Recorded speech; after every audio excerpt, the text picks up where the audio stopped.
फसल, कवि नागार्जुन। फसल यानी क्रॉप्स, तुमने साइंस में तो पढ़ा ही होगा ना ये चैप्टर। तो पहले यह जान लेते हैं कि आखिर फसल कहते किसे हैं। किसी बड़े स्थान जैसे कि खेत में जब एक ही तरह के बहुत सारे पौधे उगाए जाते हैं तो उसे फसल कहते हैं। मतलब देखो, अगर खेत में गेहूं बोया गया है तो पूरे खेत में सिर्फ गेहूं के ही पौधे होंगे। समझ गए? तो इस कविता के थ्रू ना हमारे जो कवि है ना नागार्जुन जी, वो बताना चाहते हैं ना कि फसल उगता कैसे है और फसल को उगाने के पीछे किन किन चीजों की जरूरत पड़ती है। तो चलो अब कविता को शुरू करते हैं। एक के नहीं, दो के नहीं, ढेर सारी नदियों के पानी का जादू। पानी का जादू का मतलब है ना, पानी की वजह से जब बीज उगता है ना, अंकुरित होता है ना और वो पौधे में कन्वर्ट होता है ना, उसी को यहाँ पे कहा गया है पानी का जादू। तो मतलब इन पंक्तियों से कवि हमें ये कहना चाह रहे हैं ना, एक नहीं, दो नहीं, बहुत सारे नदियों के पानी से फसल को उगाया जाता है।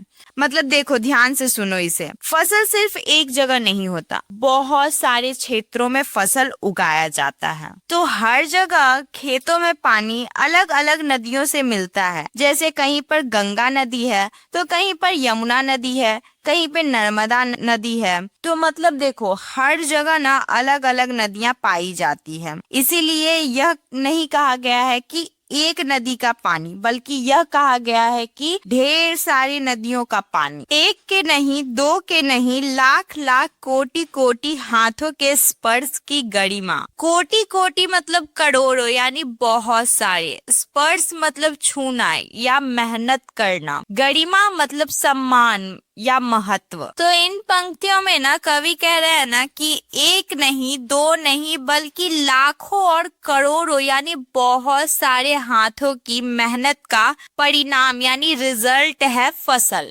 देखो, फसल को उगाने में ना हमारे जो किसान है ना, वो बहुत ही मेहनत और बहुत ही प्यार से अपने हाथों से फसल को उगाते हैं, लगाते हैं और उसकी बहुत ही देखभाल करते हैं। और जैसा कि तुमने कभी धान की खेती देखी है, कैसे एक एक पौधे को बड़े ध्यान से बोया जाता है। एक की नहीं, दो की नहीं, हजार हजार खेतों की मिट्टी का गुणधर्म। गुणधर्म का मतलब होता है विशेषता यानी प्रॉपर्टीज। मतलब इन पंक्तियों में कवि कह रहे हैं ना कि जैसा कि तुम लोग पहले भी जान चुके हो ना कि फसल अलग अलग जगहों पर होता है, एक जगह पर तो होता नहीं है। तो हर जगह की ना एक जैसी मिट्टी नहीं होती है, हर जगह पे अलग अलग मिट्टी पाई जाती है। जैसे कहीं काली मिट्टी, कहीं लाल, कहीं भूरी। तो हाँ, मिट्टी की अपनी अपनी खासियत यानी इम्पोर्टेंस होती है। इसीलिए कवि कहना चाह रहे हैं कि फसल सिर्फ एक खेत की मिट्टी से नहीं, बल्कि हजारों खेतों की अलग अलग मिट्टी की विशेषता से ही मिलकर बनती है। फसल क्या है? तो अब जो हमारे कवि नागार्जुन जी है ना, वो सवाल पूछ रहे हैं कि आखिर फसल है क्या, और जवाब भी खुद ही दे रहे हैं। चलो आगे पढ़ते हैं। और तो कुछ नहीं है वह, नदियों के पानी का जादू है वह। यानी फसल जो है ना, वो और तो कुछ अलग चीज नहीं है, बल्कि नदियों के पानी की सहायता से ही उगाई जाती है। जैसे देखो,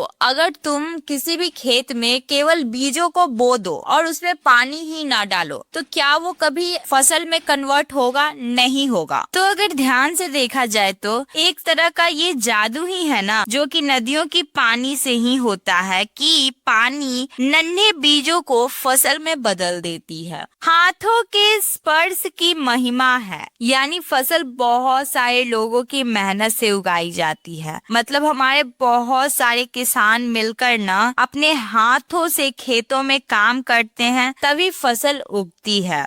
इसीलिए ना किसानों के हाथों की ना बहुत ही महत्व यानी बहुत ही महिमा होती है। भूरी, काली, संदली मिट्टी का गुणधर्म है। मतलब जो अलग अलग प्रकार की मिट्टी होती है ना, जैसे भूरी, काली और संदली, इन मिट्टियों के अंदर जो गुण यानी विशेषता होती है ना, उसी के कारण ना हमारी जो फसलें हैं वो बहुत ही अच्छे तरीके से तैयार हो जाती है। रूपांतर है सूरज की किरणों का। रूपांतर मतलब बदला हुआ रूप। तो कवि कहना चाह रहे हैं ना कि सूरज की जो किरणें हैं ना वो बदल कर फसल बन जाती है, लेकिन वो कैसे, चलो जानते हैं। तुमने साइंस में तो पढ़ा ही होगा ना कि सनलाइट के थ्रू कैसे हमारे जो है प्लांट्स ग्रो करते हैं, भोजन बनाते हैं। जैसे धूप यानी कि सनलाइट जब हमारे पौधे पर यानी प्लांट्स पर पड़ते हैं तो जो हमारे पौधे हैं वो अपने लिए खाना तैयार करते हैं और फिर वही जो पौधे हैं वो धीरे धीरे बाद में फसल का रूप लेते हैं। अगर नहीं समझ में आ रहा है तो एक बार इमेज में देख लो, समझ जाओगे। सिमटा हुआ संकोच है हवा की थिरकन का। थिरकन मतलब हल्का हल्का हिलना, सिमटा हुआ संकोच मतलब अंदर छिपा हुआ। यानी जब हवा चलती है ना तो फसल भी ना हिलता रहता है और पौधे ना मजबूत बनते रहते हैं। फसल को बढ़ने में भी हवा जो है ना मदद करती है, पर ये सब काम धीरे धीरे अंदर ही अंदर होता रहता है, पर हम इसे देख नहीं पाते। तो इसीलिए कहा गया है सिमटा हुआ संकोच है, यानी हवा का असर फसल में छिपा हुआ है लेकिन हमें दिखाई नहीं देता। तो ये जो छोटा सा कविता था ना फसल, ये अब खत्म होता है और आई होप तुम लोगों को समझ में आ गया होगा। तो मिलते हैं नेक्स्ट वीडियो में।